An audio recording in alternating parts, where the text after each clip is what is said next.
That child isn't mine. That child isn't mine. He didn't lower his voice. Crystal chandeliers glittered above us. Champagne glasses froze mid-air. Cameras flashed for what was supposed to be a celebration. And my alpha, the man who marked me, married me, promised me forever, looked at my stomach and erased us in 5 words. That child isn't mine. Besties, if you think this is dramatic, stay with me. Because what he did after this. Worse. But before we dive in, if you love intense BL stories filled with betrayal, pregnancy twists, and powerful Omega comebacks, make sure you're subscribed. You already know on this channel we don't give weak endings. Now let me tell you how everything collapsed. My name is Kale Rivera, 27, architect, financially independent, not naive, just loyal longer than I should have been. My husband is Adrian Vale, 31, CEO, controlled, brilliant, feared in boardrooms, admired in interviews, the kind of alpha who never raises his voice because he never has to. We were married for 4 years, and for most of those years we were solid. Adrian wasn't always distant. He used to wake before me just to press his lips against my shoulder. He used to rest his hand on my waist in crowded rooms. Not possessive, just grounding. When he marked me, he said quietly, "You're the only one I'll ever call mine." I believed him. That was before legacy became more important than love. The pregnancy wasn't planned, but it wasn't rejected either. When I told him, he stared at me for a long moment. Then he pulled me into his chest. "We'll handle it," he said. Not, "I'm happy." Not, "I'm excited." But I took what I could get. Because with Adrian, stability always felt like affection. I didn't realize silence sometimes hides calculation. 3 weeks later, everything shifted. Late nights, phone face down, longer business trips. He stopped attending doctor appointments, stopped asking about the baby, stopped touching my stomach. Then the rumors started. Adrian Vale has been seen dining privately. Exclusive investor meetings. A potential alliance. Her name was Lucienne Moreau, a female Omega, elegant, political family background, soft voice, strategic smile. The media didn't call it scandal.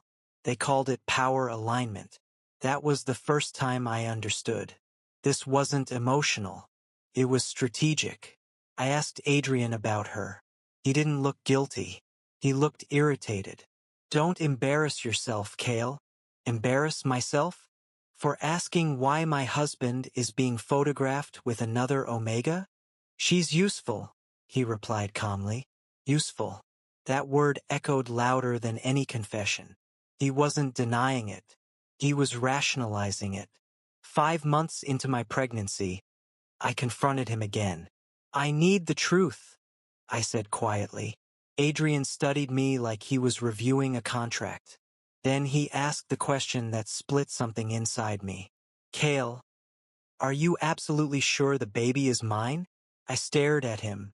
"You're accusing me?" "I'm asking." No, he wasn't asking. He was preparing, building distance, planting doubt before making a move. A week later, it became public. Adrian Vale and Lucienne Moreau, engaged. Engaged, while I was still legally his husband. While his child was growing inside me. The headlines praised it as a strategic engagement between 2 influential families. Strategic. That word again. And now we're back to tonight. The engagement party. Golden lights. Elite guests. Press discreetly positioned. Lucienne stood beside him in white silk, diamond flashing under the chandelier. She looked serene, confident, victorious. I wasn't invited, but I came anyway, because humiliation feels different when you walk into it on purpose. Adrian saw me immediately. His composure flickered for half a second. Then it returned, controlled, polished, untouchable, until one of his board members asked, "Is that your child, Adrian?" Silence rippled across the room. Lucien's hand tightened around his arm. Cameras angled closer. And my husband didn't hesitate. "That child isn't mine." Gasps. Whispers. Someone dropped a glass. 5 months pregnant. And he erased me publicly. Lucien didn't look shocked. She looked relieved. But what none of them knew was that I had already taken the test. I had already seen the results. And Adrian Vale was about to learn something very dangerous. Because I don't cry in public anymore. I calculate. And if he wanted to humiliate me in front of everyone, then I would choose the stage. He knew exactly what he was doing. I didn't cry at the engagement party. Not when he denied our child. Not when Lucien looked relieved. Not when the guests whispered like I was contagious. I walked out with my spine straight, because humiliation only wins if you collapse in it. And Adrian Vale expected me to collapse. The headlines dropped before midnight. Vale denies paternity. Scandal at engagement party. Architect Omega accused of infidelity. They didn't call me by name. They called me the estranged spouse, as if I had wandered off on my own. My phone buzzed all night. Unknown numbers. Reporters. Old acquaintances pretending to care. One message from Adrian. "We need to handle this privately." Handle. Like I was a PR crisis. I didn't respond, because I already knew something he didn't. I had taken the DNA test 2 weeks before the party. The doubt he planted in our bedroom wasn't insecurity. It was preparation. Adrian doesn't accuse without a strategy. He doesn't speak publicly without calculated protection. Which meant one thing. He believed I wouldn't fight back. Or worse, he believed I would stay silent. The morning after the party, I opened the envelope again. White paper. Cold black text. 99.9% probability of paternity. Adrian Vale. No ambiguity. No loophole. No narrative to twist. I should have felt relieved. Instead, I felt clarity. Because now I understood. He didn't deny the baby out of doubt. He denied the baby to protect his image. 3 days before the engagement announcement, he had asked casually, "Have you scheduled your appointment?" I said yes. He nodded, too calmly. Now I saw it. He was creating distance. If I delayed testing, I'd look suspicious. If I agreed, he could control the timeline. He wanted the announcement out first. He wanted Lucien secured.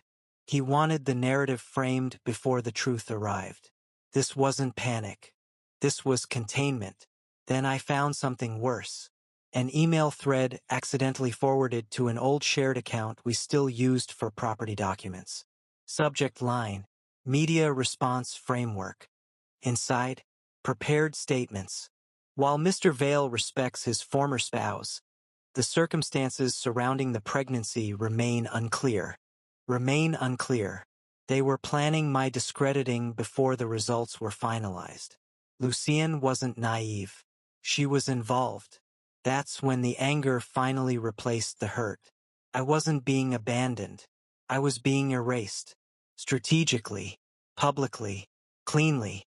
2 days later, Adrian escalated. A new press release. More formal. More polished. Mr. Adrian Vale and Ms. Lucien Moreau will host a private media engagement gala this Friday to celebrate their union and address recent rumors. Address recent rumors. He was going to bury me again. Only this time, on a bigger stage. Investors, political figures, board members, press. Not just a party. A statement. He called that evening. "You don't have to make this uglier than it is," he said calmly. "Uglier. You already did that," I replied. "You know how these things look," he continued. "Dragging this out won't help you. Help me." There it was. He still thought this was about survival. He still believed I needed protection. From him. After we hung up, I requested a second independent verification. Same lab, different facility, same result. 99.9%. He wasn't uncertain. He was deliberate. I sat alone in my apartment, one hand resting over my stomach. And for the first time since that chandelier-lit denial, I felt steady, not emotional, strategic, because Adrian made one fatal mistake. He assumed I would defend myself privately. He forgot I learned from him. And Adrian Vale never fights in the dark. He fights where everyone can see. The gala was in 3 days. A room full of cameras. A room full of power. A room full of witnesses. I printed 3 certified copies of the DNA report, placed them in separate envelopes. Then I wrote something simple on the front of one. Since you wanted clarity. Lucienne posted a photo that night, her hand on Adrian's chest, ring shining. Caption: Truth always prevails. I stared at it for a long time. Then I smiled. Because she was right. Truth does prevail. It just doesn't always choose the side you expect. 3 days. That's how long Adrian had before his world cracked publicly. And this time, I wouldn't walk in shocked. I would walk in prepared. The gala was louder than the first party. Bigger venue. Stronger security. More cameras. This wasn't celebration. This was damage control. Adrian didn't just want to announce his engagement. He wanted to erase doubt. And tonight, doubt wore my face. I arrived alone. Black suit. Clean lines. No dramatic makeup. No visible shaking. 5 months pregnant and standing taller than I had in weeks. Because grief makes you fragile. But betrayal makes you sharp. The moment I stepped inside, conversations dipped. Not stopped. Dipped. Like a wave recognizing something dangerous entering the water. Lucienne saw me first. Her smile faltered, just for a second. Then it returned, curated, political, composed. Adrian turned slowly. And for the first time since he denied our child publicly, I saw something unfamiliar in his eyes. Not anger. Not control. Concern. He didn't expect me. That was his second mistake. A security guard stepped toward me. Sir, this is a private. It's fine, Adrian interrupted smoothly. Always the gentleman. Always in control. Let him stay, he added. Let. The word slid across the room like a blade. He still believed he was permitting my existence. I didn't approach him. I didn't accuse. I didn't speak. I simply walked past and stood near the front, where cameras had a clear angle. The room buzzed back to life. Lucienne tightened her grip on his arm. She leaned close to whisper something.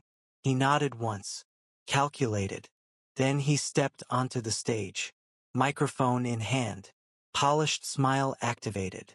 Thank you all for coming, he began. Investors applauded. Board members nodded. Lucienne looked radiant under the lights. Adrian spoke about growth, about legacy, about partnership. He spoke about stability. Then he addressed it. The rumors circulating recently, there it was, are unfortunate, but clarity is important. And tonight we celebrate truth. Truth. The audacity almost impressed me. He continued smoothly. While certain allegations have been made, I believe in respecting privacy. Not everything deserves public spectacle. The room murmured agreement. He was reframing it, making me look desperate, emotional, unstable. And then he said it. Sometimes people confuse attachment with reality. My jaw tightened. He wasn't denying directly. He was discrediting subtly, because subtle destruction lasts longer. Lucienne stepped forward beside him. Adrian has handled this with grace, she said softly. Grace. That word almost made me laugh. You cannot control the stories people invent, she continued. Invent. The room nodded. Investors relaxed. The narrative was stabilizing. He was winning, until he made his third mistake. He opened the floor for questions. Confident. Untouchable. A reporter raised her hand. Mr. Vale, are you confirming tonight that the child in question is not yours? Silence fell heavy. Adrian didn't hesitate. Yes. One word. Clear. Confident. Public. Final. That's when I moved. Slowly. Deliberately. Toward the stage. Cameras shifted instinctively. The room stiffened. Lucien's smile vanished completely now. Adrian's eyes locked onto mine. And for the first time, he looked unsure. I wouldn't, he said quietly as I approached, low enough that only I could hear. You already did, I replied calmly. No shaking, no raised voice, just certainty. I stepped onto the stage, the microphone still in his hand. I didn't try to take it, not yet. Instead, I reached into my folder, pulled out a sealed envelope, white, clean, unfolded carefully, and handed it to him. In case you'd like to revise your answer, I said softly. The cameras zoomed. Lucien went pale. Adrian stared at the envelope, didn't take it immediately, because in that second, he knew. He knew I wouldn't come without a weapon, and he knew I wouldn't bluff. The room was silent, painfully silent. Cale, he said quietly, voice tight now. Don't. That word carried something new. Fear. I leaned slightly closer. You wanted clarity? I reminded him. You'll have it. He took the envelope, slowly, and the entire room leaned forward with him. Adrian didn't open the envelope immediately. That was his first instinct, delay. Control the room. Control the narrative. Control me. He held it in his hand like it might explode. The cameras were already zoomed in. Every movement magnified on the projection screens behind him. Lucien's fingers tightened around his arm. Adrian, she whispered. Her composure was gone now. Not elegance, not grace, just fear. Cale?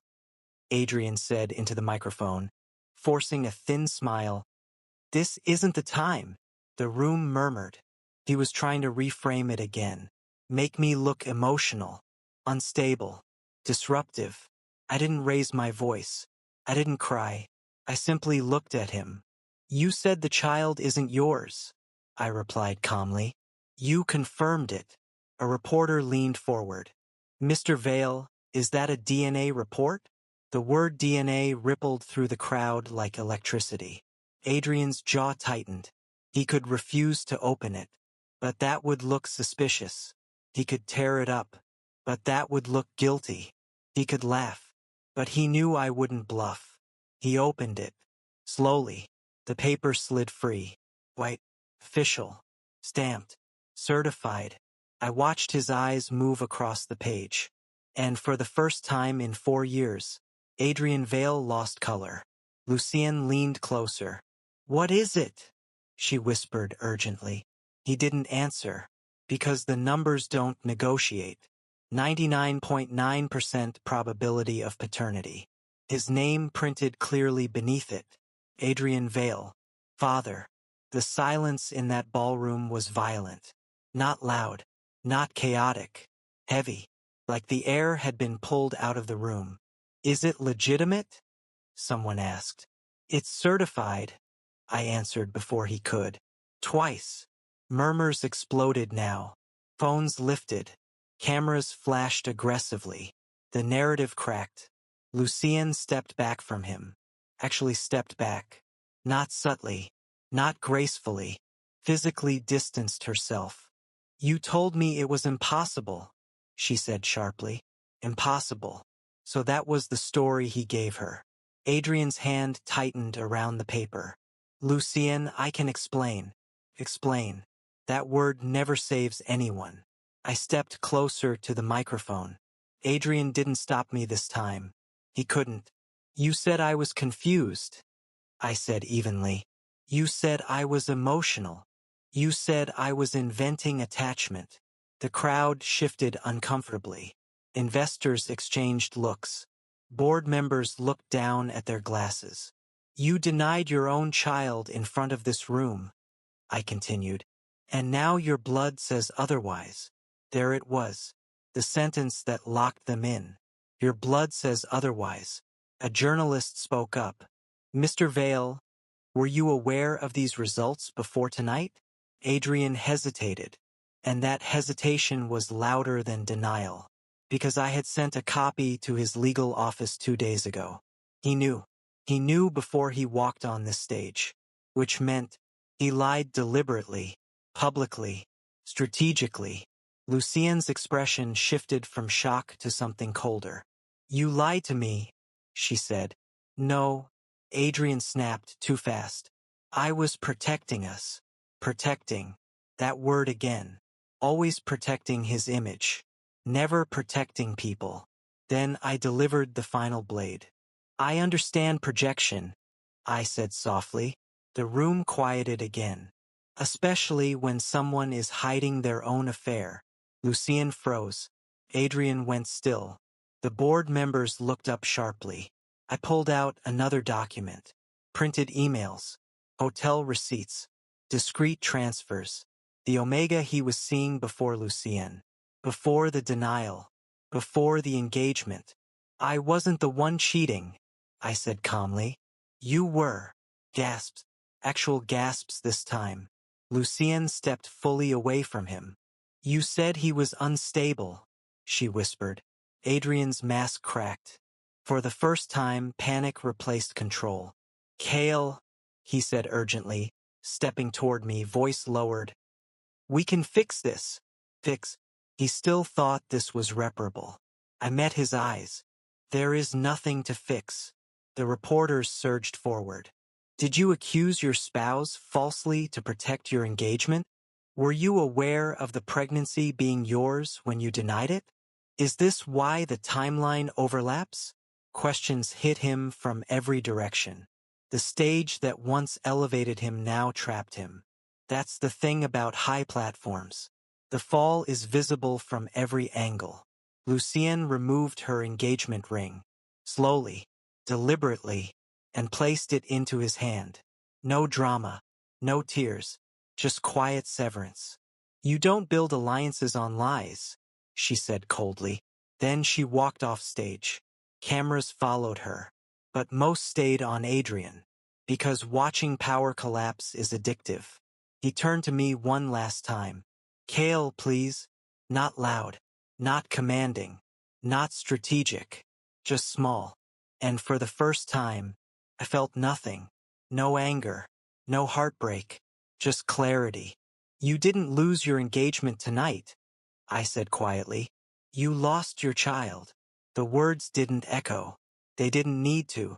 They settled. Permanent. And I stepped off the stage. Not rushed. Not escorted. Not humiliated. But steady.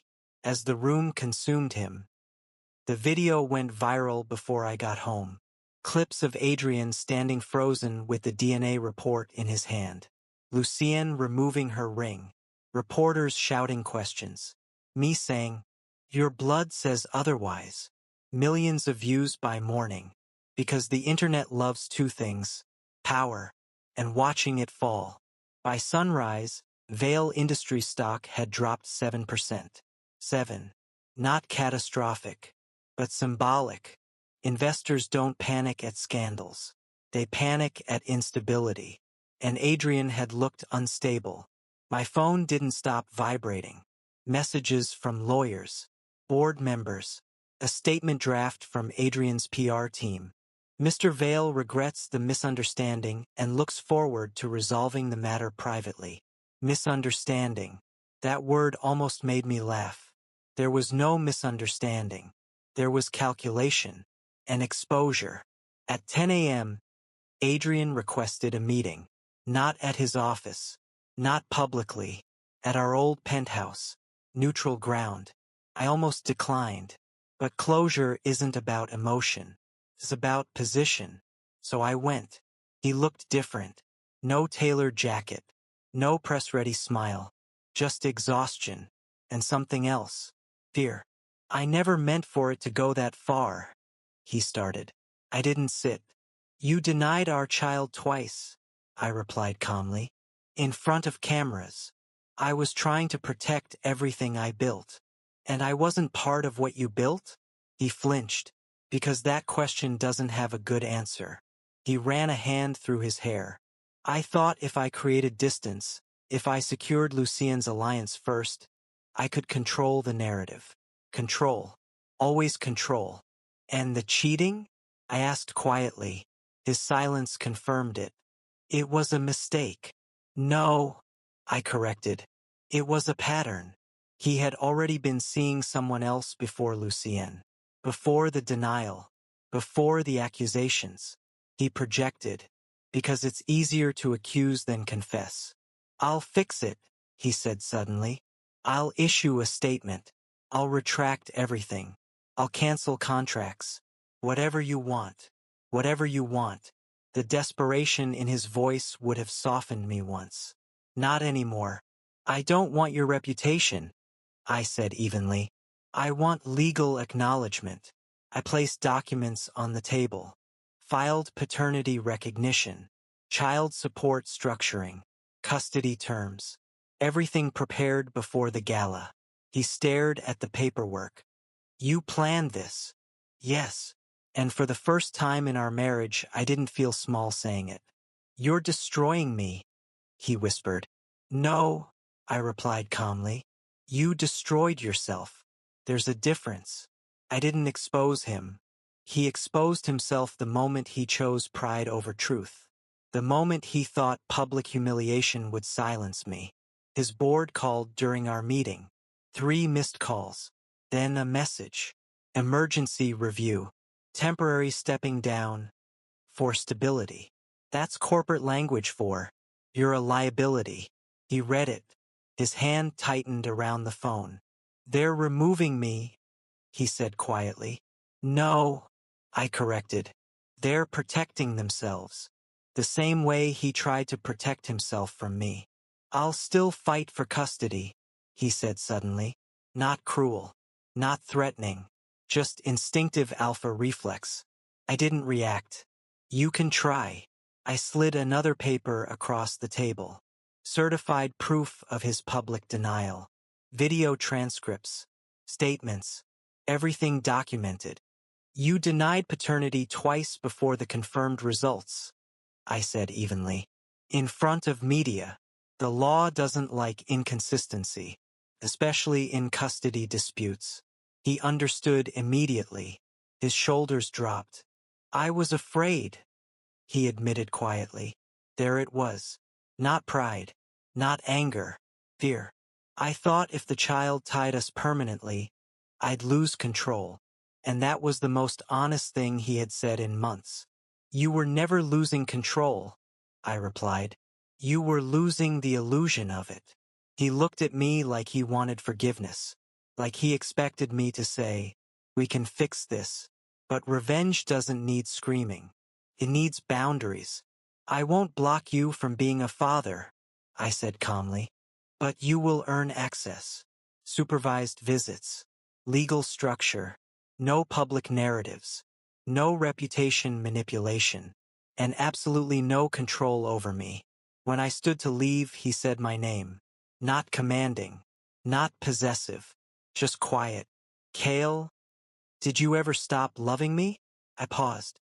Thought about the hospital appointments he skipped. The denial under chandeliers. The way he said that child isn't mine without blinking. No, I answered honestly.